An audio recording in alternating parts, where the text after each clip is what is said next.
প্রযোজ্য। এরপরে সিরিয়াল যে আমার নাম, এই গ্যারান্টি গ্যারান্টি আছে আমাদের। এই জন্য উচিত হওয়া এমন যে মজলিসগুলো আছে, নামাজগুলো আছে, এক একটা উসিলা করে রাখে, যে একটা উসিলা যে আল্লাহ আমাকে কি করে দেয়, ক্ষমা করে দেয়। আল্লাহ তাআলা আমাদের সবাইকে ক্ষমা করে আবার যেমন আপনাদের সামনে আমাকে নিয়ে আসছে, আমরা আবার একসাথে বসছি, আমি অন্তর থেকে দোয়া করি আল্লাহ তাআলা যেন আবার জান্নাতে আমাদেরকে একসাথে হওয়ার তৌফিক দেন, বলে আমিন। দুনিয়াতে যা কিছু করি যদি জান্নাতে যেতে পারি আমাদের আর কোনো চিন্তা নাই। আপনাদেরকে আমি গুরুত্বপূর্ণ কিছু কথা বলবো, অনেক লম্বা কোনো বয়ান না, সংক্ষিপ্ত বয়ান দেওয়ার চেষ্টা করবো, কারণ আমরা ঘুমাতে হবে, আবার ফজরের নামাজের জন্য আমাদেরকে আসতে হবে। এমন না যে সারা রাত আলোচনা করলাম, ফজরের নামাজ না করবো, এমন অল্প স্বল্প আলোচনা করে সহকারে আমরা শুনবো, বাকি আলোচনা যাই করি যাই শুনি আমরা আল্লাহর কাছে এই দোয়া শুরু থেকেই করি, এই উসিলায় যেন আল্লাহ আমাদেরকে ক্ষমা করে জান্নাতের মালিক বানায় দেয়, বলে আল্লাহুম্মা আমিন। এই হাদিসের মধ্যে রাসূল সাল্লাল্লাহু আলাইহি ওয়াসাল্লাম একটা কথা বলেন, আমি এখন যখন বয়ান করছিলাম জুমার, তখন আমি বলতাম না, আল্লাহ রাসূল সাল্লাল্লাহু আলাইহি ওয়াসাল্লাম বলেন, কোন ব্যক্তি যদি জুমার দিন, কোন ব্যক্তি যদি জুমার দিন সবার আগে মসজিদের মধ্যে প্রবেশ করে, মসজিদে আর কেউ নেই, ইমাম যদি থাকে তাকে কি পারে, তাকে হিসাব রাখবে, ইমাম সাহেব মসজিদে বসে মুসল্লি বসে, মাশাআল্লাহ এসে বসে, তাহলে বলতেছিলাম মুসল্লিদের যে হিসাবটা, যদি কোন ব্যক্তি মসজিদের মধ্যে প্রবেশ করে জুমার দিন সবার আগে, কখন প্রবেশ করে? জুমার দিন সবার আগে মসজিদে আসে, হাদিসের মধ্যে আসছে ওই ব্যক্তির আমলনামার মধ্যে আল্লাহ পাক রব্বুল আলামিন সহি হাদিস একটা ওট কুরবানির সওয়াব দেয়, বলেন সুবহানাল্লাহ।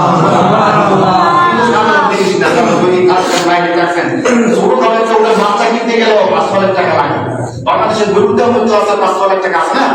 তো দেখেন আমরা এখানে যারা আছি কেউ একটা কোরবানি দিছি এবং আমার মনে হয় নাই, আর ভবিষ্যতে একটা কোরবানি দিতে পারবে এবং সমর্থ হওয়ার সুযোগ কম, খুবই সহজ টাকা হলো না।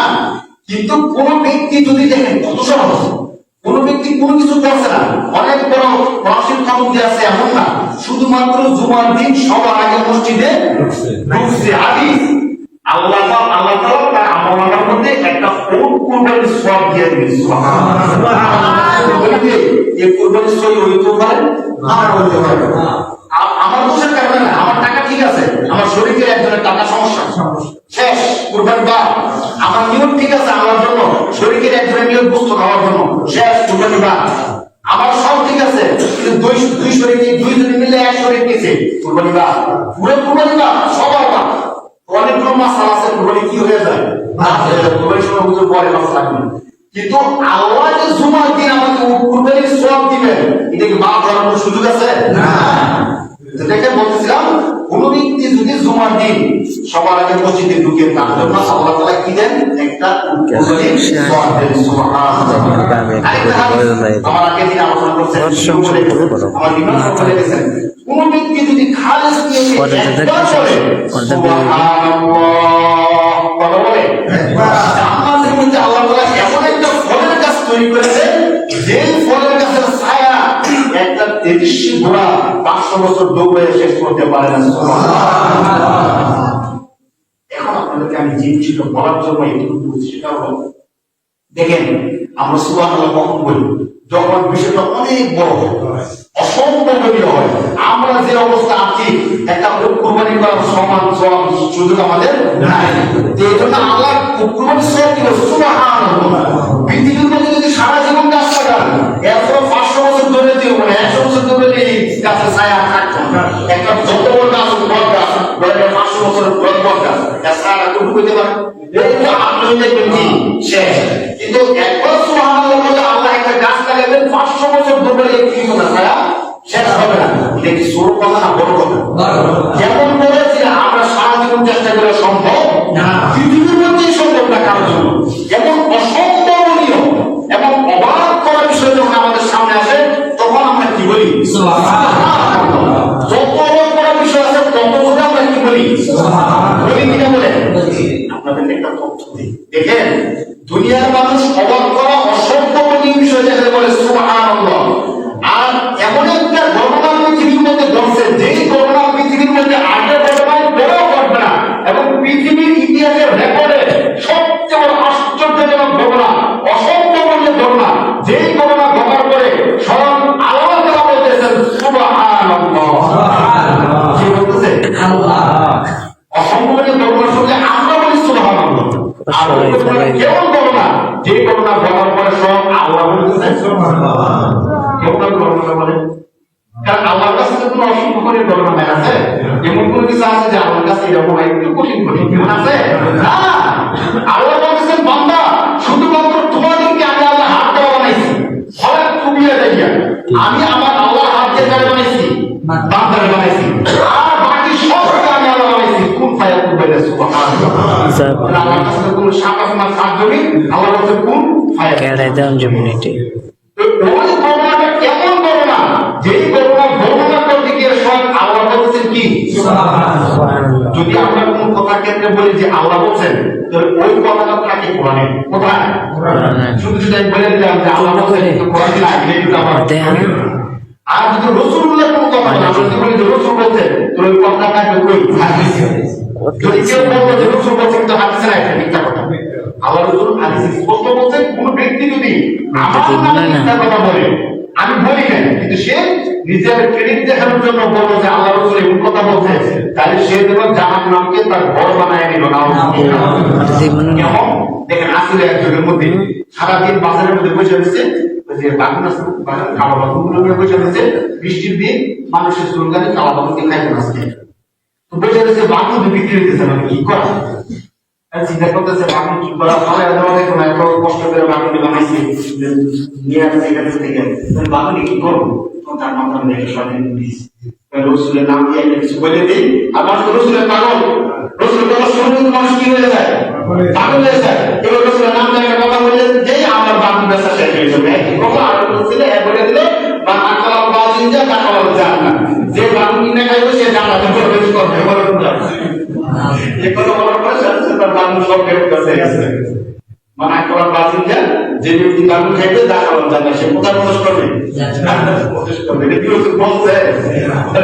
সে বাগুন মানে কি করছে? হাদিস সাথে সাথে বানিয়ে দিচ্ছে। তো এমন কোন ব্যক্তি যদি হাদিস বানায়, তাহলে হাদিসের মধ্যে আসতে রসুল বলছেন, আমার নামে যদি কেউ মিথ্যা করে বানায় বলে, তাহলে সেই জন্য জাহান্নামকে তার ঠিকানা বানিয়ে নিতে বলে না। কেউ যদি কোনো কথা বলে, আমরা দেখতে হবে তার এই কথাটা হাদিসের মধ্যে আছে কিনা। তাহলে যে কথা আমরা বলছিলাম, যদি আমরা বলি যে আল্লাহ বলছেন, তাহলে কথাটা থাকবে কই? কোরআনে থাকতে হবে। আপনি বলবেন আর কোরআনে নাই, হবে না। এটা বাপদাদার তিনটা কাহিনী নিয়ে ইসলাম ধর্ম, ইসলাম ধর্ম বাপদাদা অমুক তিনটা কাহিনী নিয়ে ইসলাম ধর্ম চলে না। ইসলাম ধর্ম চলে কোরআন এবং হাদিস। তো দেখেন, আমি যখন বললাম যে আল্লাহ বলছেন, আল্লাহ কি বলছেন? সুবহানাল্লাহ। গল্প বলার শুরুতে আল্লাহ কি বলছেন? সুবহানাল্লাহ। আসলে আমরা দেখি কোরআনে কোথায় আছে? কোরআন শরীফের সূরা বনী ইসরাঈলের 15 নম্বর পারার একদম শুরু থেকে আল্লাহ বলতেছে, দেখেন, সুবহানাল্লাযী আসরা বিআবদিহি লাইলাম মিনাল মাসজিদিল হারাম ইলাল মাসজিদিল আকসা। সুবহানাল্লাহ। আল্লাহ মেরাজের কথা বলা করবে। এই মেরাজের কথা সর্বপ্রথম কে বলছেন? আল্লাহ বলছেন। ছোট্ট করে সংক্ষিপ্ত করে ইঙ্গিত দিয়েছেন। আল্লাহ বিস্তারিত বলে দিবেন না, হাদিসে রাসূল বিস্তারিত বলছেন। তো আল্লাহ মেরাজের কথা শুরু করবেন, শুরু করবেন সুবহানাল্লাহ।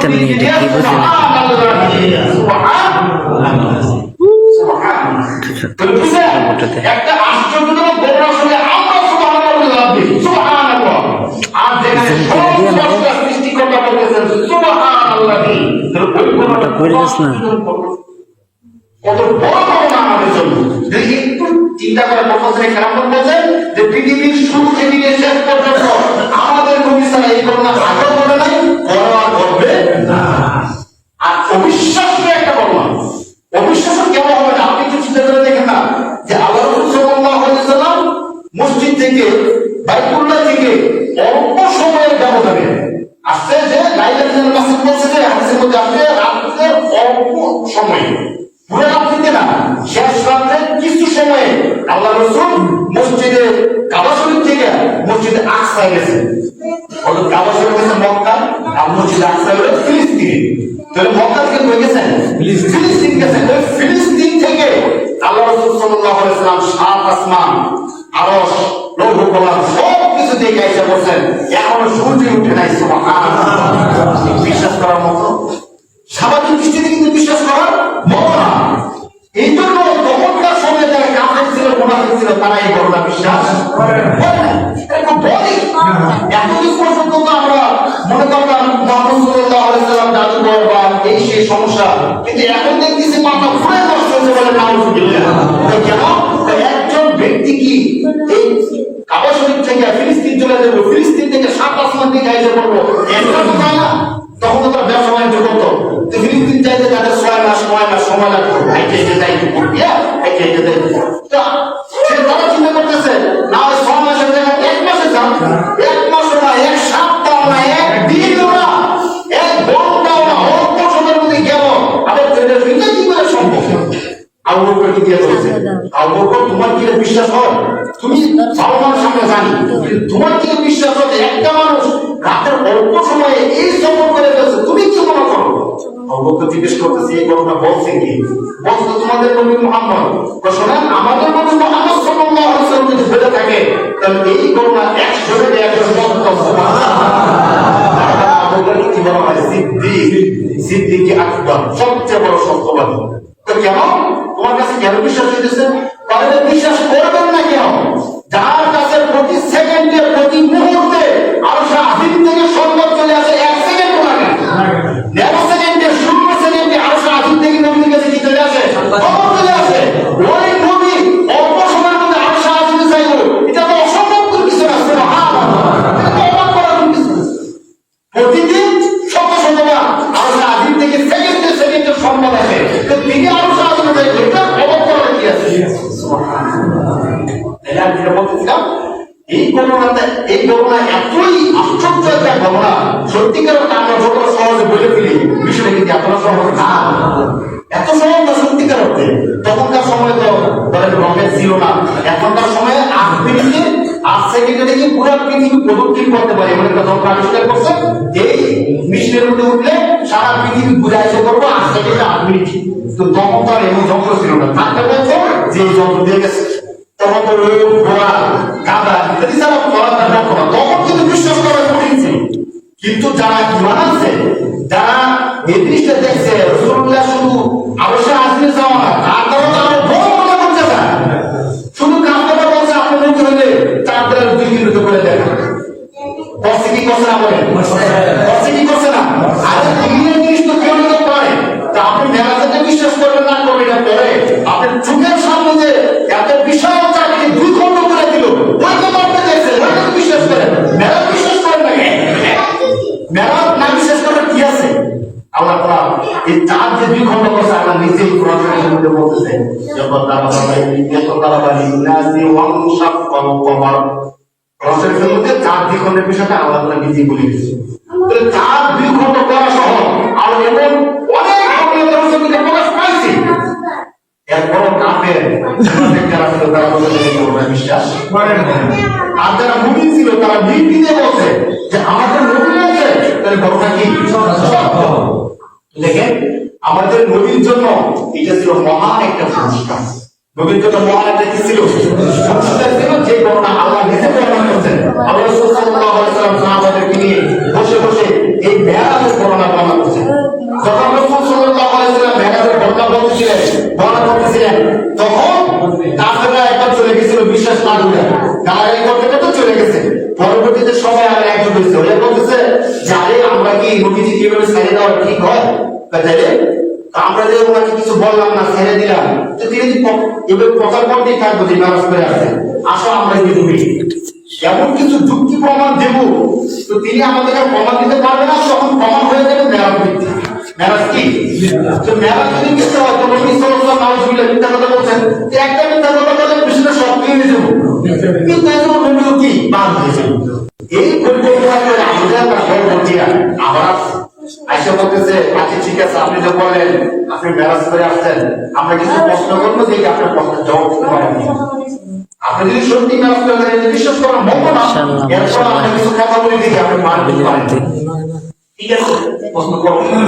তো তারা এমন অবাধ্য এবং অযৌক্তিক প্রশ্ন করছে, আপনার সাথে আমরা বুঝবো যে একজন বোকা ছাড়া এই প্রশ্ন কেউ করে না। ঠিক আছে, তারা এক নম্বর প্রশ্ন করছে, আপনি যদি মেরাজ করে থাকেন তাহলে আপনি বলেন, আপনাদের বলছেন যে ফিলিস্তিন মসজিদে আকসাকে নামাজ পড়াইছে, তা আপনি বলেন যে ফিলিস্তিনের মসজিদে আকসার দরজা পড়া জানা আচ্ছা আমরা যারা এতদিন পর্যন্ত একটা নামাজ পড়তেছি কেউ কি কোনোদিন বলি একটা দরকার দুটো দরকার একটা তারা আপনি ছোট থেকে বড় হয়েছে এখানে এরপরেও কিন্তু না পেলে আমরা বলতে পারতাম না দরকার জানা আছে আর এটা ছোট্ট একটা মসজিদ আর মসজিদের আমার সাথে বিশাল মসজিদ আমরা রাত্রে গেছেন সবাই দাঁড়ায় গেছে নবীরা আর আমার গিয়ে তাদের ইমামতি করছেন হাদিসের মধ্যে আসছে ইমামতি করে আমার সাথে সাথে কি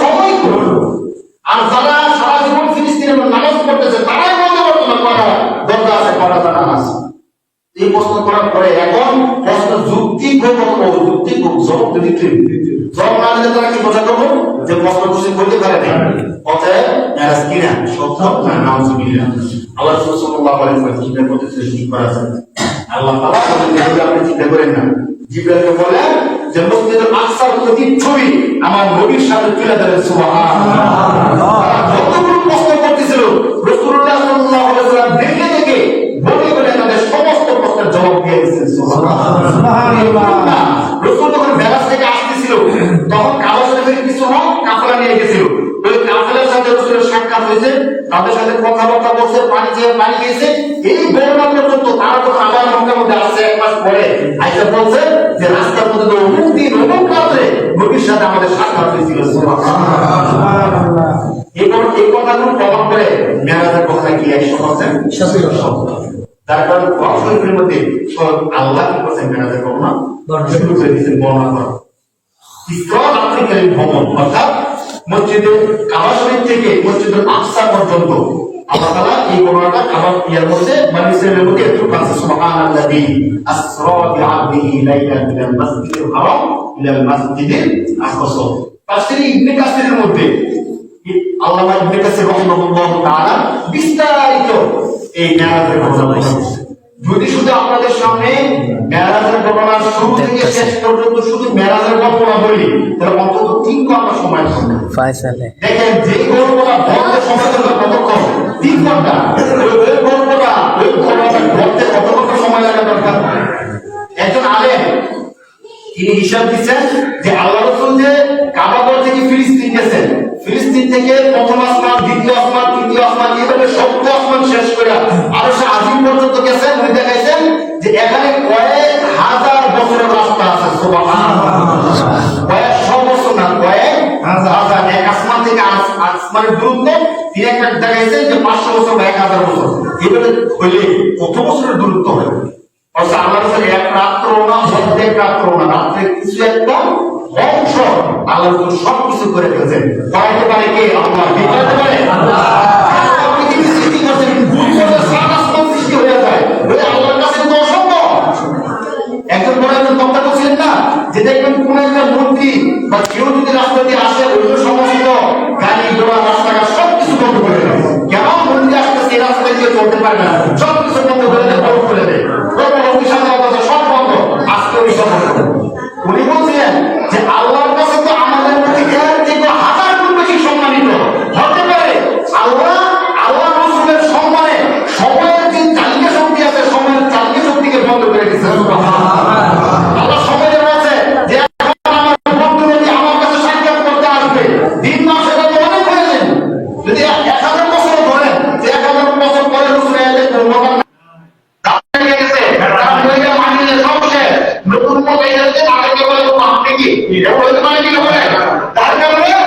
আল্লাহ তাআলা হতে পারে যে সময় বলতে সময় করে তোমার মতো শক্তি কে দিতে আমি আল্লাহ অতএব আজকের দিন আমার বন্ধু আমার কাছে সাক্ষাৎ করতে আসবে আমি আল্লাহ তাআলাকে অতএব আজকের দিন আমি তোমাকে করতে পারবো না বর্তমানে আজকে কোনো দিন নাই আজকে কোনো রাত নাই হাজার বছর চলে যায় আমার নবীর সম্মানে সবকিছু বন্ধ সুবহানাল্লাহ তখন নমরুদ হযরত ইব্রাহিম আলাইহিস সালামের সাথে শত্রুতা করে সর্বশেষ সিদ্ধান্ত নিল যে তাকে আহ্বান করে আপনারা জানেন সূরা 3 নম্বর পারা 2 নম্বর পৃষ্ঠার মধ্যে গল্প আছে ইব্রাহিম আলাইহিস সালামকে বন্দী করে নিয়ে গেছে নমরুদ নেওয়ার পরে ইব্রাহিম আলাইহিস সালামকে বলেন ইব্রাহিম তুমি নাকি আমাকে ছাড়া আরেকজন হবে ইবাদত করো ব্যাপার কি বলছো হ্যাঁ আমরা আরেকজন হবে ইবাদত করি আপনি তো রব না আপনি তো আমার মতো মানুষ তো বলছি তোমার নামে রব কেন আমি তো আমাদের কাছে আর রব দেখি না তোমার আমাকে বলেন আমার রব হলো আমার রব হলো তিনি যিনি জীবন দেন এবং মৃত্যু দেন। নির্বোধ বুঝতে পারে নাই, সে না বুঝে একজন দুজন কয়েদিকে তার সামনে নিয়ে আসছে।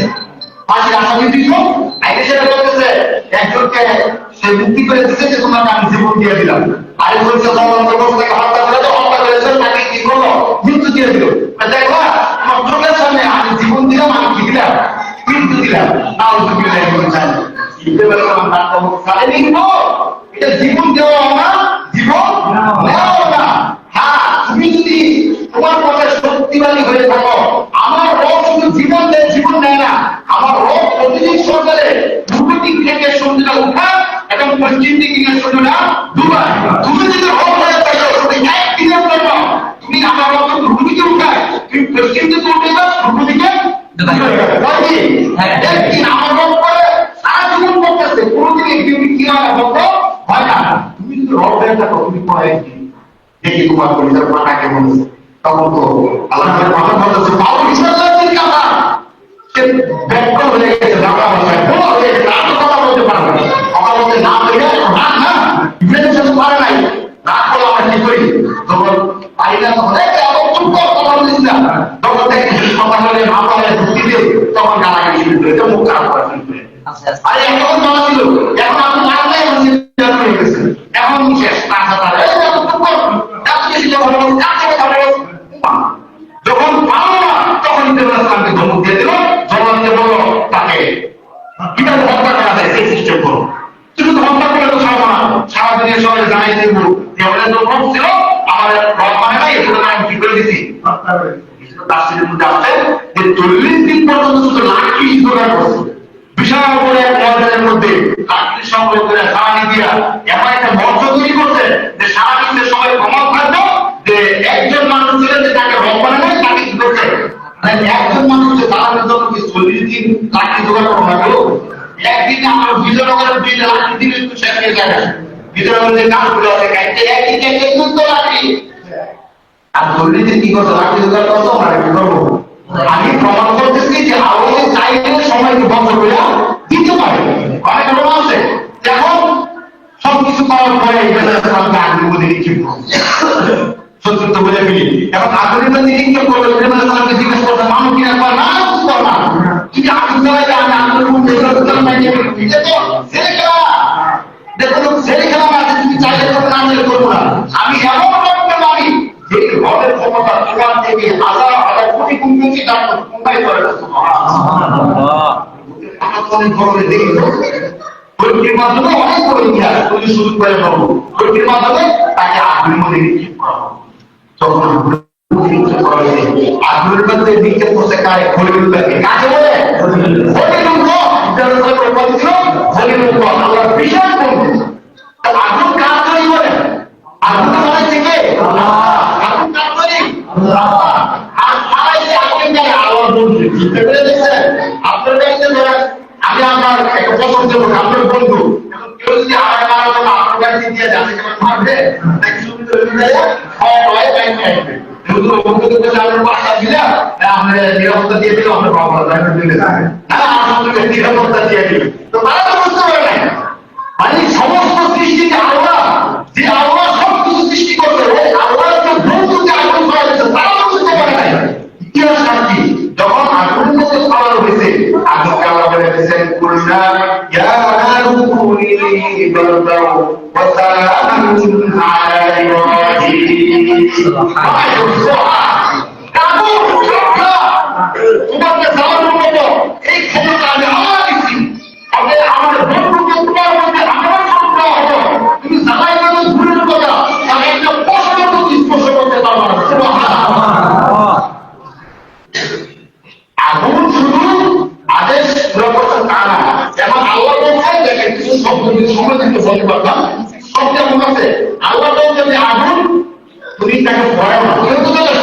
আল্লাহ বলেন কুনি বার্তা, আমি আগুনকে বললাম আগুন তুমি ঠান্ডা হয়ে যাও, এবং আল্লাহ ধমক খাইয়া আগুন যদি বেশি ঠান্ডা হয়ে যায় তো ইব্রাহিম ফ্রিজের মতো হয়ে যায়, যাতে এমন না হয় মানে গরমে যদি ঠান্ডা যদি কি আছে কষ্ট আছে তারা বুঝে শীতের কষ্ট হয়, আমাদের মাঝে ঠিক গরমটা রাষ্ট্রগুলোতে দেখি শীতেও তো কষ্ট পেতে পারে, কিন্তু আল্লাহ বলতে শুধু ঠান্ডা হয়ে থাকবে না, আমার বন্ধু ইব্রাহিমের মধ্যে শান্তিদায়ক হয়ে যাবে। কেউ জিজ্ঞেস করছে ইব্রাহিম ইসলামকে যে আপনি কত হায়াত পেয়েছেন, 120 প্লাস হায়াত পেয়েছেন, একটি ভিডিও জিজ্ঞেস করছে যে এই এত বিশাল হায়াতের মধ্যে কোন সময়গুলো আপনার সবচেয়ে ভালো লাগে? তখন ইব্রাহিম ইসলাম বলছিল যে 40 দিন নমরুদ আমাকে আগুনের মধ্যে রাখছিল, ওই 40 দিন আমার জন্য সবচেয়ে শান্তি ছিল। আগুন যারা আগুন থাকে না, ফুলের বাগান হয়ে গেছে। একটা মানুষ প্রবলেম কি একদিন লাগলো, আরে আসলে না, আমরা তো আমাদের প্রবলেম ফায়ার সার্ভিস আসতে আসতে ফায়ার সার্ভিসের কাম শেষ করে যাবে। ওই ফায়ার সার্ভিস সাইডে বড় সাথে উঠতে বলেছে এর মধ্যে টাকা ছিল, আচ্ছা যে টাকা আমরা শুধু সাইড লুক পাওয়া যাবে, সারা কিছু পাওয়া যাবে না। ফায়ার সার্ভিসের তো পুরো টাকা দিয়ে একদিন হলো তাহলে আগুন পুরো পুরো তো আসলে যে সরকার ছেড়ে দেয় 40 দিন পর্যন্ত আগুনের মধ্যে আগুন আমি যদি বলতে চাই অসংখ্য প্রমাণ দেওয়া যাবে। বিজ্ঞান বলে যে মাছ আছে সমুদ্রের মধ্যে, মাছ, এই মাছের দেহের মধ্যে এমন একটা এসিড আছে, এসিড থাকার কারণে সে যা খায় ওই খাবারগুলোর সাথে সাথে হজম হয়ে যায়। একটা মাছ আরেকটা মাছ খাইলে হজম করে ফেলে, শুধু মাছের শুধু মাছ খায় না, অনেক মাছের পোনা খায়, অনেক কিছু খায়, এগুলো কি হয়ে যায়, মাটি খায়, সব কিছু হজম হয়ে যায়। তাহলে এগুলো বিজ্ঞান বলছে যে মানুষের সঙ্গে মাছের পেটে ইউরিয়া এবং এসিড আর অনেক কিছু শক্তিশালী। এখন থেকে আপনাদেরকে একটা ঘটনা বলে আপনারা সবাই জানবেন, শুধু ইজিপ্টে এই মাছের পেটে হযরত ইউনূস আলাইহিস সালাম ছিলেন 40 দিন। বলে সুবহানাল্লাহ। এই মাছের পেটের মধ্যে কোনো কিছু থাকলে হজম হতে লাগে না, ওই জায়গার মধ্যে ইউনূস নবী কয়নি? ইতিহাস সাক্ষীরা বলে মাছের কি মনে হলো একদিনে সবকিছু পাথর হজম করে ফেলে। ওই জায়গার মধ্যে সবচেয়ে দুর্বল বড় একটা মানুষ পুষ্টা খেলে তুলে আমাদের একটা আইডিয়া, পূর্বে পুষ্টা খেলে আমার একটা আইডিয়া তো তুই লাগবে। এই মানুষ মাছের পেটের মধ্যে কতদিন? 40 দিন। একটা বছর পর্যন্ত মাছ না হজম করতে পারে। এসব দিচ্ছে কি আল্লাহ? আল্লাহ মাছের মধ্যে দিচ্ছে সাতটা দুনিয়ার সব কিছু খাওয়ার জন্য আমি আমার করে দিই, ইউনূস আমার নবী তাকে কিন্তু আমি যদি খাওয়ার জন্য দিয়ে যাই তোর পেটের মধ্যে মেহমানের মতো হাফাজত করে রাখার জন্য আমি আল্লাহ দিচ্ছি। সুবহানাল্লাহ। দেখেন আল্লাহ ইব্রাহিম আলাইহিস সালামের জন্য আগুনকে কি করে দিয়েছেন? শান্তিদায়ক করে দিয়েছেন। আর ইউনূস আলাইহিস সালামের জন্য মাছের পেটকে মেহমানের ব্যবস্থা করে দিয়েছেন। সুবহানাল্লাহ। আমাদের নবীর জন্য সবাইকে বন্ধ করে দিতে পারে কি বলে? হতে পারে মুসলিম কারণ প্রথম হতে পারে আল্লাহ সবাইকে বন্ধ করে দিয়েছে। সাবধান, আমার বন্ধু আমার সাথে সাক্ষাৎ করতে আসবে, তোমাদের আর ক্ষমা করা কি নাই? সুযোগ নাই। আল্লাহ রাসূল সাল্লাল্লাহু আলাইহি ওয়াসাল্লাম আল্লাহর দাওয়াতে চলে গেলেন আসমানে। মুফাসসিরিন কেরাম বলেন হাদিসের মধ্যে আসছে রাসূল সাল্লাল্লাহু আলাইহি ওয়াসাল্লাম যখন আসমানে গেলেন, বুরাক দিয়ে আল্লাহ রাসূল ভ্রমণ করছিলেন। বুরাকের গতি কেমন ছিল? আল্লাহ রাসূল নিজে বলতেছেন বুরাকের গতি এমন যে খালি চোখে যদি বুরাকের কোনো কিছু না থাকে, আমরা একবার তাকাইলে যত দূরে আমাদের দৃষ্টি যায় এই বুরাক একবার পৌঁছাইলে কত দূর দিয়ে কত সুবহানাল্লাহ এত দূর ছিল গতি। রাসূলুল্লাহ প্রথম গেলেন, প্রথম আসমানে যাওয়ার পরে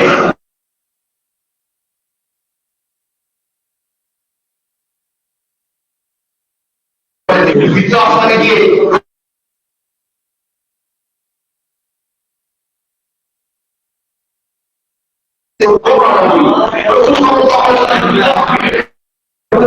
আচ্ছা গাইস, এই তিনটা লোক বিরিয়ানি লেগে দেখেন আপনারা।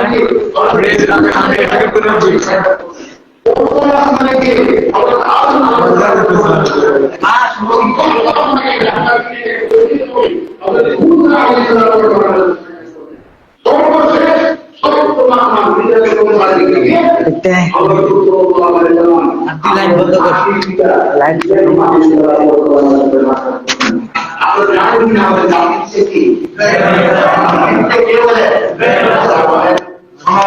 আমার বাবা থেকে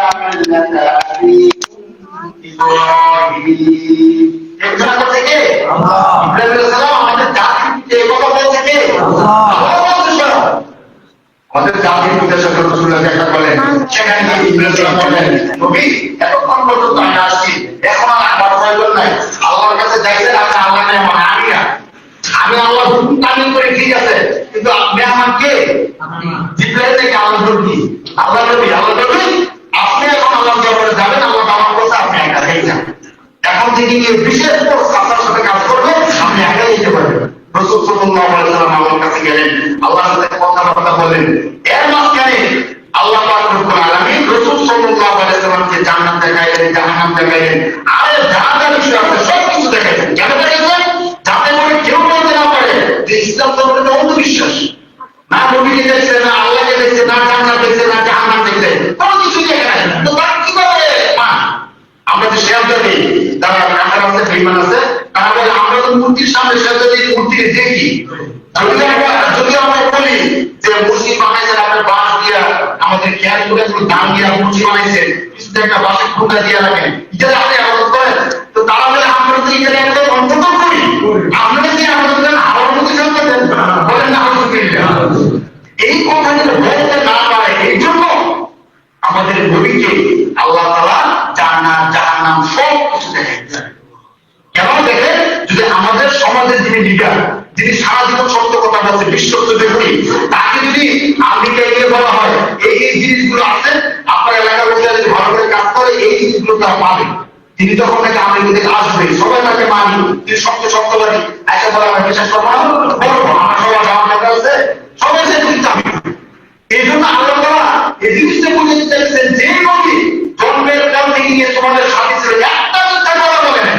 অথচ ছোট সময় কিন্তু কম বেশি মিথ্যা কথা বলার কারণে, খেলাধুলা করার জন্য, বাবা মার জন্য অনেক মিথ্যা কথা আমরা বলছি বাংলায় বাংলায়।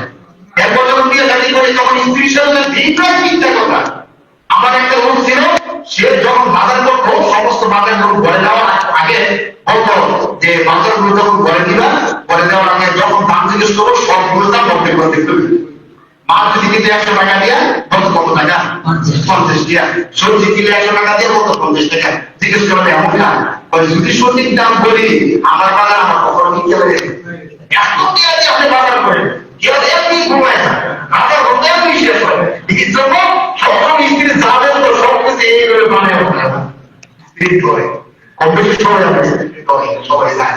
বাকি কথা হলো এখন এই কথা আমরা কম বেশি সব শুরু করি, আমাদের বলি সারা জীবনে একটা মিথ্যা কথা এমন ব্যক্তি আপনার কি মনে হয় মেরাজ থেকে আগে মিথ্যা কথা বলতে পারে?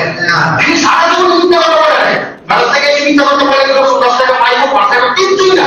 যদি খাওয়ার জন্য মিথ্যা কথা বলে না, টাকার জন্য মিথ্যা কথা বলে না, যে নবীকে বলতে আপনি দিনের দাওয়াত ছেড়ে দেন, এই আরবের সবচেয়ে সুন্দরী মেয়ে দিয়ে দেবেন, আরবের সবচেয়ে বড় নেতা আপনাকে বানিয়ে দেবো, আরবের সবচেয়ে সম্পদ ছেলে আপনাকে বানিয়ে দেবো।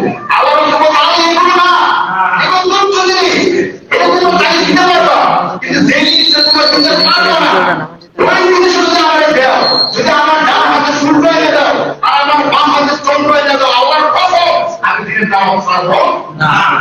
ওই নবী আপনি কি করে বিশ্বাস করবেন? আল্লাহ রাসূল জান্নাতে গেলেন, জান্নাত দেখলেন, এত চমৎকার জান্নাত, এত সুন্দর করে আল্লাহ জান্নাত সাজাইছেন, আল্লাহ রাসূলের পছন্দ হয়ে গেছে।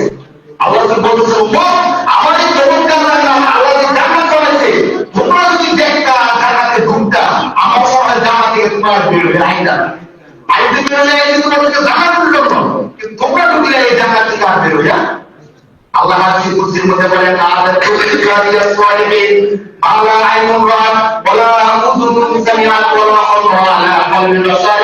আল্লাহ বলেন বান্দা আমি আমার নেক বান্দাদের জন্য যারা 5 ওয়াক্ত নামাজ পড়ে তাদের জন্য এত চমৎকার জান্নাত সাজাইছি, যে জান্নাত কোনো কান কোনদিন শুনে নাই, কোনো অন্তর কোনদিন কল্পনা করে নাই। সুবহানাল্লাহ। আল্লাহ রাসূলকে নিয়ে গেলেন জাহান্নামের মধ্যে, জাহান্নামে গেলেন। মুসনাদে আহমদের মধ্যে হাদিস আছে, রাসূল সাল্লাল্লাহু আলাইহি ওয়াসাল্লাম বলেন আমি জাহান্নাম দেখছিলাম, এত ভয়ঙ্কর জাহান্নাম, এই ভয়ঙ্করের মধ্যে আরেকটা ভয়ঙ্করের গল্প আমার বলতে। আমি যখন জাহান্নামে গেলাম, জাহান্নামে যাওয়ার পরে দেখি আনাবি কওমি একটা সম্প্রদায় জাহান্নামের মধ্যে আছে, বুতুলহুম কালবুলুদ। আর দেখো এই সম্প্রদায়ের লোকের ফেরাসের ব্যাগগুলো এক একটা ব্যাগ আমাদের দুনিয়াতে বাড়ি আছে, বাড়িটার মধ্যে এত বিশাল বিশাল ব্যাগ। একটা মানুষ হবে তাদের ব্যাগটা এমন বড় অবস্থাটা কি বলেন তো? আবার তো বলেন আমি দেখলাম যে তাদের ব্যাগগুলো এক একটা বাড়ি করে সমান ব্যাগ। এই তো পেট বড় হওয়ার কাজ কিছু না। আমি দেখলাম তাদের পেটের মধ্যে সাপ কিলবিল করতেছে, সাপ কিলবিল করতেছে। পেটের বাহির থেকে দেখা যাইতেছে তাদের পেটের মধ্যে সাপ কি করতেছে, সাপ কিলবিল করতেছে। আপনি চিন্তা করে দেখেন, মানুষের পেটের মধ্যে সাপ কিলবিল করতেছে বাইরে থেকে দেখা যাচ্ছে। আরে সাপ কিলবিল করার দরকার নাই, মানুষ কিন্তু সবচেয়ে বেশি কষ্ট পায় যখন পেটের ব্যথা শুরু হয়ে যায়। পেটের ব্যথা কিন্তু সহ্য করার মতো না, খাবারটা যদি হজম না হয় সব কিছু সমস্যা আমাদের পেটের মধ্যে হয়। এখন পেটের মধ্যে এত হাজার হাজার সাপ দরকার নাই, একটা সাপটা কিন্তু উপায় নাই। আর যখন হাজার হাজার সাপ থাকে অবস্থা রসুল জিজ্ঞেস করলেন জিব্রাইলকে, জিব্রাইল এই অবস্থা কেন? গরম করো, পেটটা হয়ে গেল মানুষের বাড়ির মতো, আবার ভিতরে সাপ কিলবিল করতেছে, খাইনি। আল্লাহ রাসূল বলেন, আল্লাহ রাসূল এই লোক হলো ওই লোক যারা দুনিয়ার মধ্যে যত কামাই ইনকাম করতো সব ইনকাম ছিল ওই লোকের না। যত সুদি কারবার, যত ঘুষের কারবার, যত তালাবাজি টেন্ডারবাজি সব তারা করে খাইছে। যার কারণে ওই তো খাইছে এক একটা ভাত, এক একটা খানা, এক একটা স্বাদ আকৃতি হয়ে গেছে। বলেন না কেমন হবে বলুন? আল্লাহ তো যে কথাটা বলতে সম্পর্ক আছে, এখন আমরা এখানে যারা আছি, যারা আমরা অপরাধ করছি, হারাম খাইছি, যদি আমাদের পেটের মধ্যে একটা সাপ খাই রাখে, বেশি সাপের দরকার নেই। যা আমরা সাপ আর কোটি দুনিয়ার একটা যে কথায় গেছে না রাসেল বাইকা, এই বাইকের মধ্যে একটা বাইকের যে পেটের মধ্যে দিয়ে যে অবস্থাটা কি বলতো, আরে আমাদের দরকার নেই, এটা শুধু দৌড় করবো, বুট করে যাবো, এই বুট করে তো যাবো বাঁচতাম না। বললাম বন্ধ করবো, পেটের মধ্যে সাপ আর কামড় দিচ্ছে না, এখন বন্ধ করবো কামড় আজ জানতে পারবো আমার পেটের মধ্যে সাপ অবস্থাটা একটু কিন্তু যাবেন তো আপনার কিছু হয়ে যাবে। সত্য কথা ভাই, আবার নিজে বলতেছেন, আমি দেখছি যারা দুনিয়ার মধ্যে সব খেয়েছে, ঘুষ খাইছে, তাদের ইনকাম হওয়া ছিল না, অবৈধ ছিল। প্রত্যেকের পেট পুরো বাড়ির মতো, আর প্রত্যেকের পেটের মধ্যে সাপ। আরেকটা হাদিস আপনারা শুনতেন না, শরীর জান্নাতে প্রবেশ করবে না যে শরীর লালিত পালিত হয়েছে হারামের মাধ্যমে। হারামের মাধ্যমে যে শরীর লালিত পালিত হয়েছে ওই শরীর কোনোদিন জান্নাতে প্রবেশ করবে না। ভাই চিন্তা করে দেখেন, যদি এখন আমার চুপটা বন্ধ হয়ে যায়, এখন যদি আমি মরে যাই, আপনারা মুখে হাত দিয়ে বলেন, আপনি সুদি কাপড় করে, খুশি কাপড় করে যে জমিগুলো কিনছেন, যে কাঠের সম্পদ অর্জন করছেন, আপনার সন্তান কি স্বপ্ন থাকতে দেখবে? সে জানতে পারবো যে আমার বাবার প্রকাশ জমির মধ্যে 5 থেকে 40 কোটি টাকায়, আর আমার বাবার যে দোকান বা যা কিছু আছে কোনো কোষের টাকায়, অর্থাৎ আমার বাবার দোকান আনন্দ দেওয়া যায় না। বাবা দুনিয়াদারি থেকে ভুল করছে, আমরা তো চাই অর্থাৎ স্ত্রী বলবো যে তোমার বাবা যেহেতু বেড়ে গেছে গা, মরা বাবা এলে আমার আগুনে জ্বালায়া লাভ নাই। এক কাজ করো, তোমার বাবা যে সুদে কারণ করছে আমি জানি, এই খালি জায়গা হয়েছে সুদের টাকাটা কিনছি, আর ওই দোকান আপনার সবাই এই দোকান আছে ঘুষের টাকাটা কিনছে। অর্থাৎ দয়া করে তুমি এক কাজ করো, এইগুলো আল্লাহ রাস্তায় যে কোনো কাজ করে দেবো। আপনাদের কি মনে হয় আমাদের দেশের মধ্যে এমন কোন বুকের পাকা হওয়া সন্তান আছে? আরে এক শতক টাকা যদি মানুষ লেগে চায়, এক সময় হওয়াকে ধরো মানে হবে দেও না, মসজিদে লেগে 1 শতক টাকা, 1 শতক টাকা গেল, 1 শতক টাকার দাম 2 লাখ টাকা। এই 2 লাখ টাকা আমাকে ধরে কি আমার 500 টাকা বলে দেয়, কত বছর সময় লাগবে? 1 শতক টাকা 2 লাখ টাকা নাম তখন তাই ভাই, তখন অবস্থা কি ভালো না? আমি বলছিলাম ভাই আমি কাজ করে গেলাম দুনিয়াতে, আমার সন্তানের দাম করে আমি মুক্ত করবো না। আমার সন্তান কি বলবো জানে, যা করতে করতে আমার বাবা, যা নামে গেলে যাবো কে, আমার ভাই কি করছে আমার বাবা এটা করবো, আমাদের তো করবো না। আমার বাবা ফিরতে আসছে না, আমরা তো শুধু আমাদের আসছে না, আমরা তো খাই শিখেছি, আমরা কোনো অপরাধ নেই, শুধু আমরা কিছু করি আমার বাবা এটা করবো। এই যে পথটাকে এখন আপনারা বলেন, যদি আমার সন্তান ড্রাইভার না হয়, আপনি যদি বলেন আমার জন্য, আপনার জন্য তো আপনি করেন না, 3 বেলা খাবার আপনি মানতে খেতে পারেন, 3 বেলা খাইতে অনেক টাকা পয়সা লাগে। আরে শুধু একটা জমি করলে 3 বেলা খাইতে কিছু তো করে মানুষ কি কর, অনেক মানুষ আছে সারা বছর দাঁড়ি খাইতে পারে না, মরিচ রসুন পেঁয়াজ এগুলো কি করবে না, এমনি খেতে পারে। শুধু সন্তানকে প্রতিষ্ঠিত করার জন্য, এই সন্তানকে লালন পালন করার জন্য, এই সন্তান আপনাকে বাঁচাবে না, খালি মহিলা দেখেন কবরে যাওয়ার পরে আপনি যদি 5 লাখ টাকা তখন আসলে বাইরে ভাই একটা জিনিস পাবেন আমার বলা আগ্রহ সত্যি ভবিষ্যতে কেমন করে আসবে কিন্তু তার নামে গেলে আমাকে বাঁচিয়ে থাকি এই বিষয়টা কখনো করি না অনেক মাশাআল্লাহ আগে ধরে করা হয়েছে হুজুরের যে চমৎকার করার কথা মনটা ধরে গেছে মনটা ধরে গেছে বলেন তো কি বলবো বারটা পুরো মনে নাই চমৎকার পারি এমন প্রায় হয় তো ভয়ান কথা আছে বুঝতে পারি মনে রাখতে কি ফায়দা হবে আরে ভাই জাহান্নামে যাওয়ার পরে আমার পেটের মধ্যে ভিতর শ্বাস চলে আসবো আমার বাসায় ঢুকে আমার সন্তানদের এখন জান্নাত শিখে করে দিচ্ছে না সেটা আমি করবো ওরা না তো ভাই আমরা দেখি না এবং দেখি না যে মৃত্যুর পরে সে চিন্তা করছে আমার বাবার কোনো জিনিসগুলো হয়ে যাচ্ছে এই সবগুলো আমার কাছে দিয়ে ব্যাক করে একেবারে চলে যান তাই আমরা লুকি না তার জন্য চুরি করতেছি এটা আমার ছোট হয়ে দিল আমরা দেশের বড় করা হয় তার জন্য চুরি করে এক আমরা শুধু ধরে নিই জন্য বলি বাবা দুটা ভাই হাত দিয়ে বলি কোন সন্তানের কথা শুধু কারণ করতেছে আপনি যদি শুধু অল্প খান যদি 500 টাকা খান তাহলে আমার খাওয়া লাগে আমার ঠিক আছে 3 বেলা খাবার 300 টাকা 200 টাকা জমা 200 টাকা কি সন্তান কি করবে তার জন্য আপনি শুধু খাবারটা করেন দাদা বলে চেন্দা বলছি মারামারি কাটাকাটি কার জন্য করতেছে ভাই টুকটা বন্ধ হলে আমার সন্তান আপনাকে বাস দিতেছে পাশে থাকতেছে কথা খুবই সত্য দিলে যদি আমরা না নিই তবে নিব যদি বলি যে কোনো একদিন বাবা হয়েছে বলে বাবা হয়ে যাবো ভাই এই বাবা হতে হতে যদি আর ধরে গেছে বলে সালাম চলে আপনার দিন শেষ কেমন দেখে যাবে আমার সাথে তখন কি বলবেন আরে আমি যে শুধু কামড় করতেছি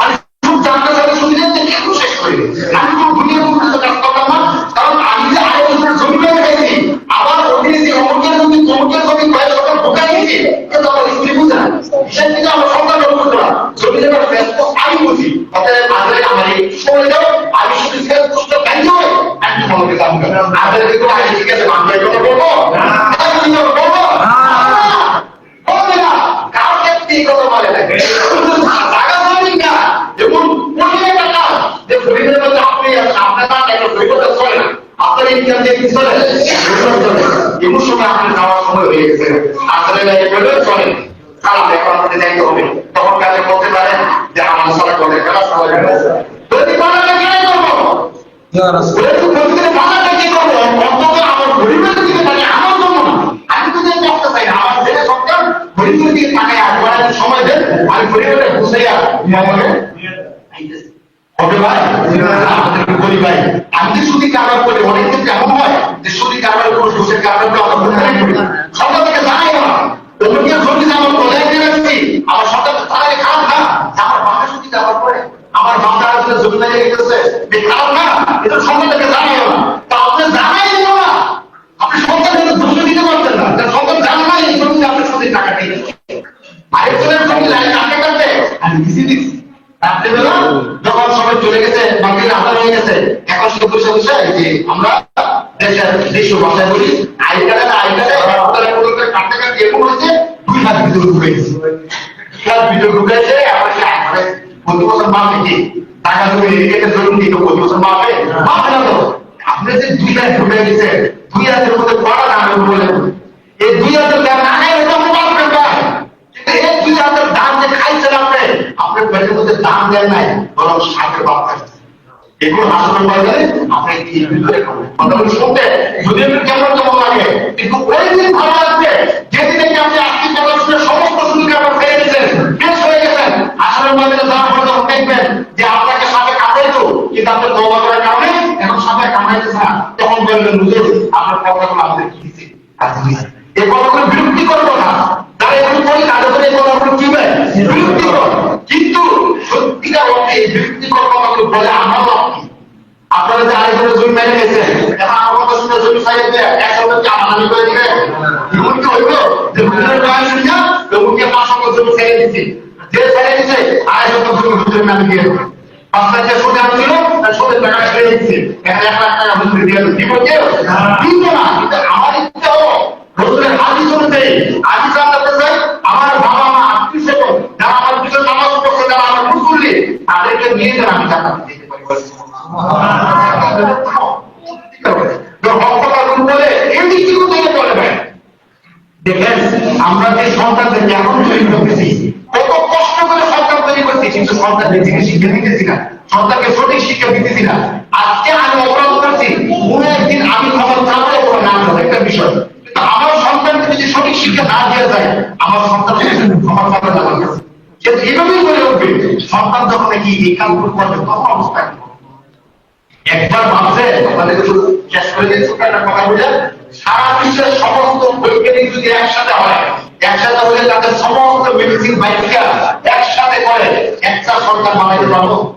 আমাদের কি মনে হয় সমস্ত দিকে একসাথে হলে সমস্ত মেডিসিন একসাথে বাইকা একটা সরকার বানাইছে সম্ভব? কিন্তু আল্লাহ আমাদের সামান্য প্রচেষ্টার বদলে সুন্দর সুন্দর সন্তানগুলো আমাদের সন্তান, এই সন্তানগুলো যে আমরা জিনিস শিখে দিতেছি না, কোনটা সুযোগ, কোনটা হালাল, কোনটা হারাম বুঝে দিচ্ছি না। এই সন্তানগুলো দেখে আসছে, আমার সন্তানের নাম্বার কেউ বাড়ি দিচ্ছে, ছোট সন্তান খেয়াল করতে কাজে লাগছে এবং এমনকি আমার সন্তান একবার কাপড় দিচ্ছে, এই জন্য গ্রাম আমরা রোজ পিছনে যাই না। এত বড় সাহস আমরা এদের ভুলে বসে আমার সন্তানের গায়ে হাত করছে, তার হয়ে চলে চাকরি দিচ্ছে, তার বাচ্চা করে আমরা কাজ করে গেছি, তাই না? তারা কেমন আমার সন্তানকে হাত করছে, মানে আমার রোগ হচ্ছে। আর একটু কি চিন্তা করছেন আপনার এই সন্তানকে যখন জাহান্নামের শত্রুকে জীবন লাগে কেটে চলে দিয়ে দেবো, আপনার এই সন্তানের পেটে যখন হাজার হাজার সারা কামড়াবো, তখন আপনি শুধাই করি আমার চোখ দিয়ে যদি কান্না করতে করতে চিৎকার করতে করতে পানিটা চোখ দিয়ে রক্ত বাড়ায়, আপনার সন্তান কি বাঁচতে পারবো? এই সন্তানের জন্য দুনিয়া এত কষ্ট করতেছি, আমার মা বোনরা আছে তাদেরকে বলি যে মা, যে সন্তানের জন্য জীবনের পানি করে ফেলছে, শিখতে পারছে সন্তান একবার যদি প্রসাদ করে দেয় কাপড়টা বদলা দেয়, এদের বদলাইতে বদলাইতে আমাদের জানা আছে যখন ব্যাপারটা সবে রাখে না, কাপড় বদলাইতে তখন তো হয় কাপড় থাকে না, তখন মা তার নিজের সুখে কাপড়টা সন্তানের নিচে দিয়ে দেয় আর সন্তানের ভিজা কাপড়টা নিজের কাছে নিয়ে নেয়। এত কষ্ট করে যে সন্তানকে বানিয়েছেন, ওই সন্তান যদি নামাজ না পড়ে, ওই সন্তান যদি 24 ঘন্টা জাহান্নামের আগুনে পড়ে, তখন কি মা আপনার কাছে ভালো লাগবো? বাবা আপনারা যারা বাবা হয়েছে বলেন, তখন কি আপনার কাছে ভালো লাগবো? দুনিয়ার মধ্যে একটু গরম পানি করে যদি সন্তানের হাত ঘুরে যায়, সন্তানের যদি কোনো ক্ষতি হয়, আমরা ভালো হয়েছে ডাক্তারে গিয়ে বলে ডাক্তার আমার সন্তানকে বাঁচান, অ্যাক্সিডেন্ট হয়েছে অথবা আগুনে কিছু ঘুরে গেছে, হাসপাতালে নিয়ে গেছি, গিয়ে আমরা কি বলি যে ডাক্তার আমার সন্তানকে বাঁচান, তাহলে আমার জায়গা জমি যা আছে সব দেখে এরপর সন্তানকে কি করে বাঁচান। তো হাসরের ময়দানে আপনার এই 50 টুকরা সন্তান যখন 24 ঘন্টা জাহান্নামের আগুনে জ্বলবে, তখন কি মায়া লাগবে না ভাই? যে সন্তানকে নিজের রক্ত ঘাম সব কিছু দিয়ে সন্তানকে বড় বানাইলেন, সন্তানকে সন্তান বানাইলেন, ওই সন্তান জাহান্নামের আগুনে জ্বলবে, তখন কি মায়া লাগবে না? দুনিয়ার মধ্যে কেউ থাপ্পড় দিলে, গাড়ি দিলে আপনি মারামারি লাগাইছেন, দোকানি লাগাইছেন, লাগাইছেন ঢুকিয়ে তার সন্তানকে তো অনেক মায়া করে বলছে, সন্তানকে একটা ভুল ঢুকে যায় নাই, ওই সন্তানকে আগে থাপ্পড় দিচ্ছে, আগে মারছে, কত লাগে না? লাগে। এই সন্তানকে যে নামাজ শিক্ষা দিলেন না ভাই, এই সন্তানকে যে হজ জাকাত ইসলামের ফরজ দিকে শিক্ষা দিলেন না, এই সন্তানকে যে টেন্ডারবাজি করছে, টাকাবাজি আপনি করেন না, মুরুখ হয়ে গেছেন, তার দ্বারা কি যুবক টাকা না বলেন, সেটা কে দিয়া? এই যুবকটা কে? আমার আপনার খাবারের সন্তান নাকি আপনাদের কাছে পড়ছে? এই যুগটা কি দিনের সন্তান? দেখা অথবা আমার মতো আপনার খাবারের সন্তান তো হয়। একটু চিন্তা করি, বিবেককে চিন্তা করি, আমাদের যাদেরকে আল্লাহ সন্তান দিছে এর মানে হলো সন্তানের টুকরা দিছে। আমাদের যাদেরকে সন্তান দিছে তাদেরকে আমি বলি যার সন্তান হয় এক দুটো যার একটা সন্তানের জন্য 6 লক্ষ টাকা খরচ করছে। এর আগে আপনাদেরকে বলছিলাম 6 লক্ষ টাকা 6 লক্ষ টাকা খরচ করছে, এখন কি হয় না সন্তান হয় না। তো যাদের সন্তান আছে তারা, যাদের সন্তান নাই তাদেরকে গিয়ে জিজ্ঞেস করেন ভাই একটা সন্তানের কি মূল্য? এরকম আমার যা আছে সবকিছু নিয়ে যান, আমার একটা কি দেয় সন্তান দেয়। তো যে আল্লাহ আমার একটা দুইটা তিনটা সন্তান দিতে, আমি যে এই সন্তানটারে মানুষ বানাইতে পারলাম না, খালি দেখতে মানুষ হলে কি মানুষ? আপনাদের কি মনে হয় 1300 মানুষ দেখতে হলে মানুষ? 1300 দেখতে মানুষ যদি মানুষ হয়, তাহলে দেশের লক্ষ লক্ষ কোটি টাকা পাঠার কোনটা? তারা তো মানুষই ছিল বলেন, মানুষদেরকে পাখির মতো গুলি করে মারলো কারা? তারা তো মানুষই ছিল। একটা মানুষকে এক মানুষকে গুলি করে মারতে পারে? সে মানুষ দেখে অমানুষ, সে কি মানুষই দেখা গেছে। আর আপনাদেরকে হাতে পায়ে ধরে বলে যায়, আপনাদের সময় শিক্ষা দিতে অভাব ছিল, প্রতিষ্ঠানের স্বল্পতা ছিল, অনেক দুর্দশা অভাব ছিল, অনেক কিছু গেছে, তার কারণে ওইভাবে কোরআন হাদিস শিখতে পারেন নাই। এখন তো সব কিছু ইজি হয়ে গেছে, এখনো যদি সন্তানদেরকে নামাজ না শিক্ষা দেন, এই সন্তান বেরোবাদ হয়ে মারা যাইব। যদি সন্তানদেরকে ইসলাম শিক্ষা না দেন, যদি কারণে লিডার হবে এই সন্তান, যদি তাকে ইসলাম কোরআন শিক্ষা না দেন, এই সন্তান আপনার জ্ঞান ইস্টারে পড়া হয়েছে। তার নেতৃত্বে এলাকার মধ্যে সবাই টাকা দিব করবে, তখন আপনি কি করবেন? আপনাকে বলে হুজুর এখন সন্তান বড় হয়ে গেছে না, আমার কথা বলে শুনে। যখন শুনছেন তখন তো আপনি কাজ করেন নাই, এখন তখন শুনে না, এখন বোঝা কি লাভ? আপনার যে সন্তানরা লালন পালন করছেন, আপনার বুকের দুধ খাওয়াইছেন, এই দুধ আপনার রক্ত থেকে তৈরি হয়ে যাচ্ছে না, আপনার শরীরের সব ভিটামিন শেষ হয়ে আপনার একটা সন্তান নাই। এই সন্তানকে নষ্ট করেন না।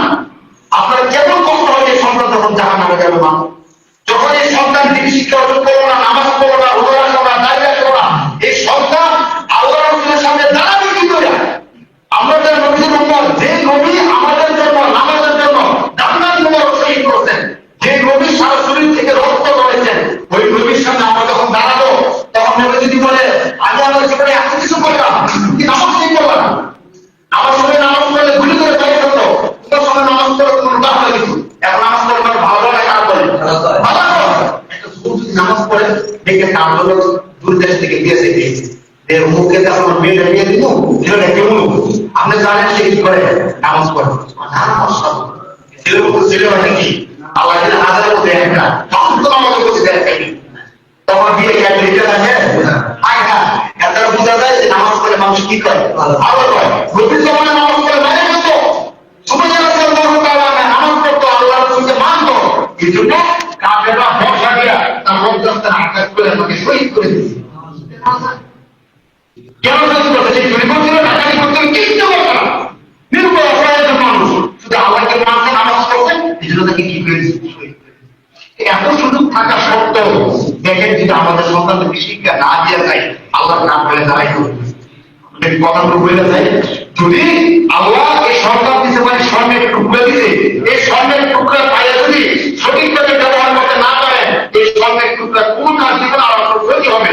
আর যদি সঠিকভাবে খরচ করতে পারেন সন্তান স্বর্ণের টুকরাটারে, যদি আপনি ভালোভাবে দিক শিখাইতে পারেন, যে স্বর্ণের টুকরাটা বিলের টুকরা হয়ে যাবে। যদি স্বর্ণের টুকরা সঠিক ব্যবহার করতে না পারেন, আসলের টুকরা হবে।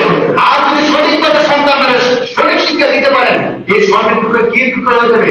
বিলের টুকরা হাদিসে আছে, এই সন্তানকে যখন হাসপাতালে পাঠাবে, হাসপাতালের ময়দানে আল্লাহ তাআলা এমন একটা মুকুট পরাই দেবে বাবা মারে, যে মুকুটের আলো সূর্যের আলো থেকে বেশি হয়ে গেছে।